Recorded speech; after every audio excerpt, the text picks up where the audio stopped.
Hello दोस्तों, स्वागत है आप सबका IQ स्मार्ट पे। क्या आपको पता है कि आज मुझे एक ऐसी कंपनी मिली है जिसकी शेयर प्राइस मात्र 39 रुपीज़ के आसपास चल रही है और ये कंपनी फंडामेंटली बहुत ही ज़्यादा स्ट्रॉन्ग है। यानी कि आप इस कंपनी में निवेश कर सकते हो और इस कंपनी का नाम है NBCC इंडिया लिमिटेड, जिसे नेशनल बिल्डिंग्स कंस्ट्रक्शन कॉरपोरेशन के नाम से भी जाना जाता है। और ये एक सेंट्रल पब्लिक सेक्टर कंपनी है जिसे ministry of housing and urban affairs के द्वारा कंट्रोल किया जाता है। यानी कि ये एक सरकारी कंपनी है और सरकारी कंपनी में निवेश करने का मतलब ये है कि आपके पैसे डूबने वाले तो है ही नहीं, ऊपर से आपको रिटर्न्स भी अच्छे मिलेंगे। लेकिन आइए सबसे पहले हम इस कंपनी की एनालिसिस करके देख लेते हैं कि इसमें निवेश किया जा सकता है या नहीं। और दोस्तों, मुझे आपसे एक बात और कहना है कि यहाँ पे जो मैं लाइट यूज़ करता था ना, तो वो लाइट अभी नहीं जल रही है। लेकिन मैं आप तक लेट कंटेंट पहुँचाना नहीं चाहता, मुझे आपको कंटेंट देना ही है, भले ही यहाँ की लाइट नहीं जल रही हो। तो प्लीज़ थोड़ा सा एडजस्ट कर लेना, ठीक है ना। लेकिन मैं आपको कंटेंट प्रोवाइड करने में किसी भी तरह की कोई कमी नहीं करूँगा, ठीक है। तो थोड़ा एडजस्ट करना, यहाँ की लाइट अभी नहीं जल रही है, ठीक है ना। मैं ऐसे ही मैं शूट कर रहा हूँ, ठीक है। तो आइए शुभ कार्य में देरी क्यों शुरू करते हैं।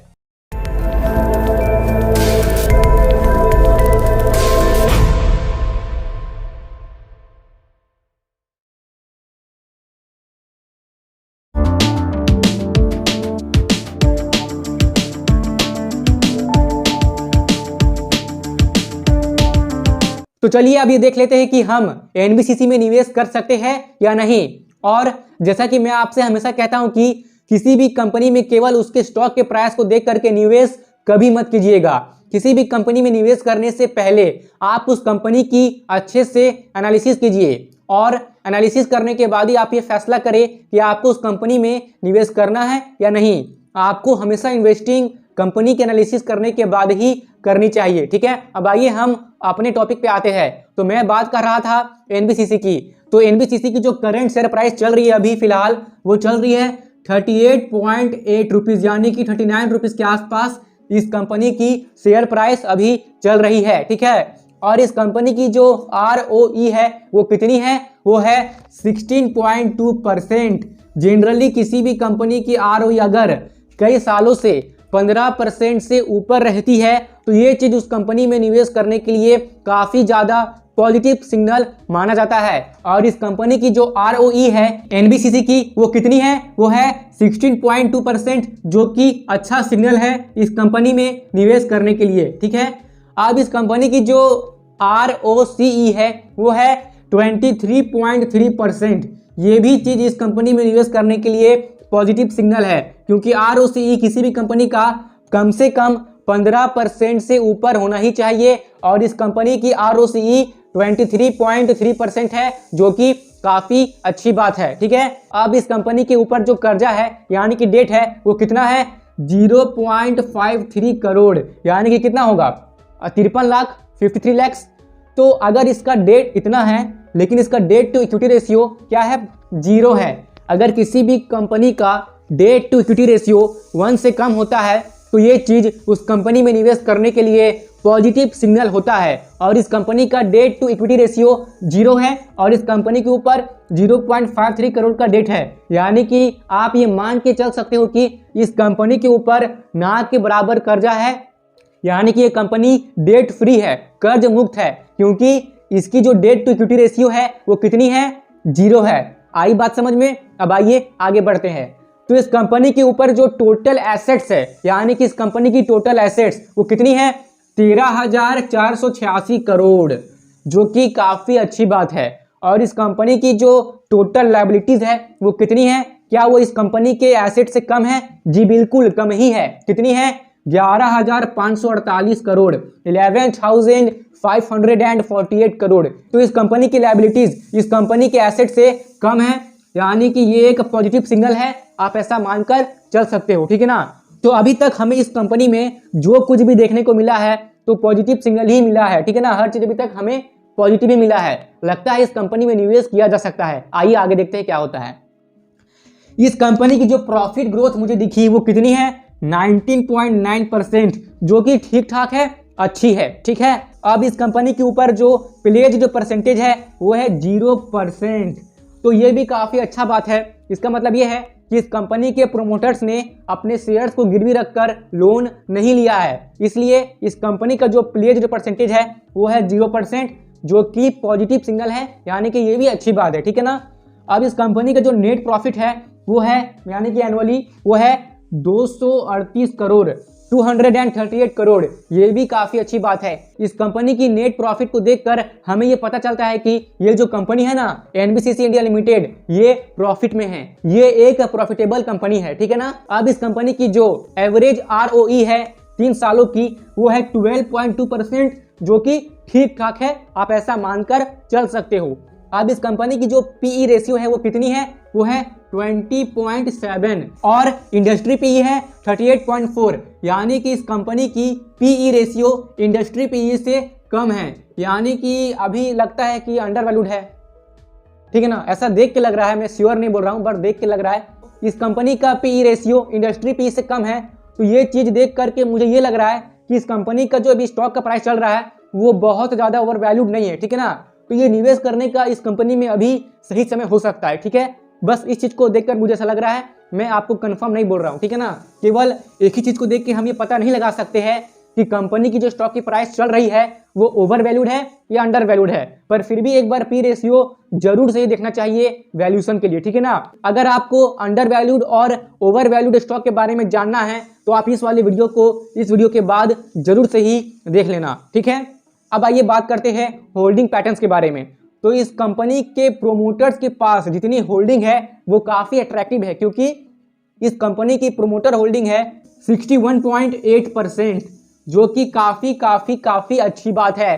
किसी भी कंपनी की मिनिमम प्रोमोटर होल्डिंग तो 40% होनी ही चाहिए, और एनबीसीसी इंडिया लिमिटेड की प्रोमोटर होल्डिंग 61.8% है, जो कि अच्छी बात है, मतलब काफ़ी अच्छी बात है, ठीक है ना। और इस कंपनी में DII की होल्डिंग है 10.46%, ठीक है ना, और FII की होल्डिंग है 3.31%, ठीक है ना। मतलब ये पॉजिटिव सिग्नल है, क्योंकि इस कंपनी में DII और FII ने निवेश किया है, यानी कि इस कंपनी की शेयर प्राइस फ्यूचर में बढ़ सकती है, आपको अच्छे रिटर्न्स मिल सकते हैं, तभी तो इन दोनों ने भी इसमें निवेश किया है। और इस कंपनी में जो पब्लिक की होल्डिंग है वो कितनी है, वो है 24.49%, अच्छी खासी होल्डिंग है पब्लिक की, ठीक है। अब इस कंपनी की जो EPS यानी कि अर्निंग पर शेयर है वो है ₹1.15। चलिए ये भी ठीक है, मतलब अर्निंग हो रही है कंपनी की, ठीक है ना, चाहे वो ₹1 भी क्यों ना हो, अर्निंग हो रही है, ठीक है। अब इस कंपनी ने लास्ट ईयर 90 करोड़ का डिविडेंड दिया, ठीक है ना, यानी कि DLY का मतलब होता है डिविडेंड लास्ट ईयर।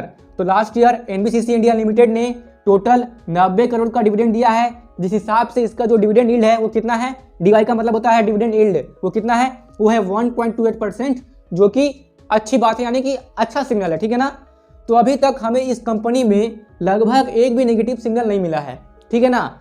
तो क्या इस कंपनी में निवेश किया जा सकता है। अब देखिए एक और चीज, इस कंपनी की जो मार्केट कैप है वो है 6975 करोड़, यानी कि किसी भी कंपनी की मार्केट कैप अगर 5000 करोड़ से ज़्यादा होती है तो उस कंपनी में निवेश किया जा सकता है। मतलब कि कहने का मतलब यह है कि कंपनी की जो मिनिमम मार्केट कैप है वो कम से कम 1000 करोड़ या तो 5000 करोड़ होनी ही चाहिए, तो आप उसमें निवेश कर सकते हो, ठीक है ना। और इस कंपनी की मार्केट कैप इतनी है, तो मेरे अकॉर्डिंग, यानी कि जिस कंपनी की मार्केट कैप 5000 करोड़ से ऊपर होती है ना, तो उस कंपनी में निवेश करना मेरे लिए आसान हो जाता है, ठीक है ना। यानी कि 5000 करोड़ किसी कंपनी की आप मान सकते हो अच्छी खासी मार्केट कैप है, और इस कंपनी की तो मार्केट कैप इतनी है जो कि ठीक है, यानी कि ये भी मिला पॉजिटिव सिग्नल। तो क्या इस कंपनी में निवेश किया जाए। अब एक चीज आप और देखिए, ठीक है ना, इस कंपनी की जो शेयर प्राइस है 2012 में चल रही थी 6 रुपए पे, ठीक है। फिर नवंबर 2017 में इस कंपनी की शेयर प्राइस गई 137 रुपये 30 पैसे तक। कहाँ, मतलब 6 रुपये से 137 रुपये 30 पैसे, यानी कि जिसने भी इस कंपनी में 2012 में निवेश किया होगा 6 रुपये पर शेयर के प्राइस पे, तो उसे नवंबर 2017 में अच्छा खासा फायदा हुआ होगा, ठीक है ना। मतलब देख रहे हो आप, 6 रुपये से 137 रुपये गई है शेयर प्राइस, मतलब कि सोचो जिसने निवेश किया होगा वो तो मतलब माला माल हो गया होगा, ठीक है ना। लेकिन एक चीज आप और देखिए, फिर जनवरी 2022 में इस कंपनी की शेयर प्राइस इतने रुपए से गिर के हो गई 46 रुपए 5 पैसे। ठीक है ना, तो ये चीज थोड़ा नेगेटिव हो गया। ठीक है ना, और अब ऐसा क्यों हुआ, यानी कि कंपनी की शेयर प्राइस इतने बढ़ करके इतने कैसे गिर गई, मतलब इतनी कैसे गिर गई, ये आपको पता करना है, ये आपका होमवर्क है। ठीक है ना, ऐसा क्यों हुआ आप ये पता करो, और आपको जो भी आंसर मिले आप वो आंसर इसी वीडियो में आकर के कमेंट में बता दो। ठीक है ना, और इस कंपनी की जो अभी शेयर प्राइस चल रही है वो 39 रुपीज़ के आसपास चल रही है, यानी कि पिछले 1 साल में इस कंपनी की शेयर प्राइस और भी कम हो गई।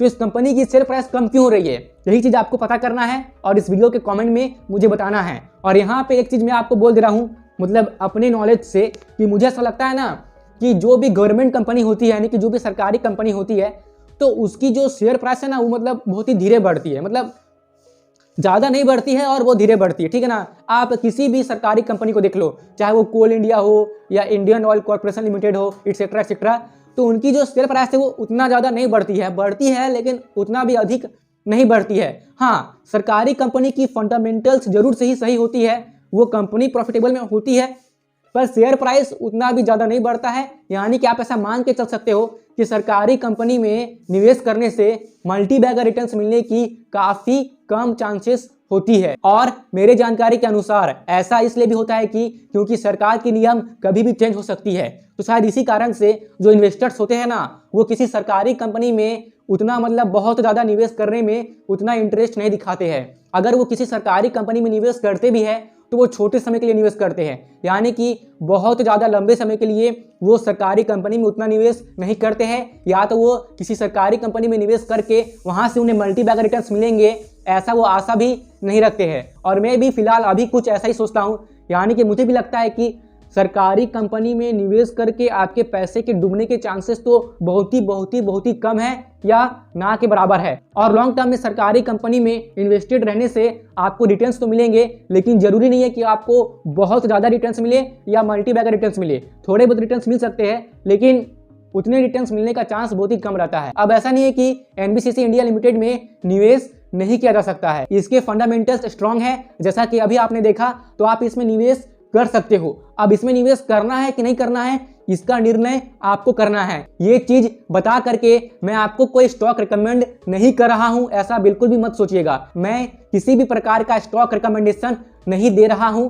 मैं ये चीज आपको केवल एजुकेशनल और नॉलेज पर्पस के लिए समझा रहा हूं कि किसी भी कंपनी में निवेश करने से पहले आपको उस कंपनी की अच्छे से फंडामेंटल एनालिसिस करनी चाहिए, और अच्छे से एनालिसिस करने के बाद ही अपने जोखिम पर आपको उस कंपनी में निवेश करना चाहिए या नहीं करना चाहिए, इसका निर्णय आपको खुद ही लेना चाहिए। इस बात को आप ध्यान में रखिएगा, ठीक है। तो आई होप कि आपको ये वीडियो पसंद आई होगी। अगर आई तो प्लीज मुझे आप कमेंट करके बता दीजिए, यानी कि आप अपना ओपिनियन मेरे साथ कमेंट में जरूर से ही शेयर कीजिए। और अगर आप IQ स्मार्ट के साथ कनेक्टेड रहना चाहते हैं तो आप IQ स्मार्ट की फेसबुक पेज और इंस्टाग्राम पेज को फॉलो कर सकते हैं, जिसकी लिंक आपको डिस्क्रिप्शन बॉक्स में मिल जाएगी। और यहाँ तक रुकने के लिए और अपना कीमती समय देने के लिए आपका सच्चे मन से बहुत बहुत धन्यवाद।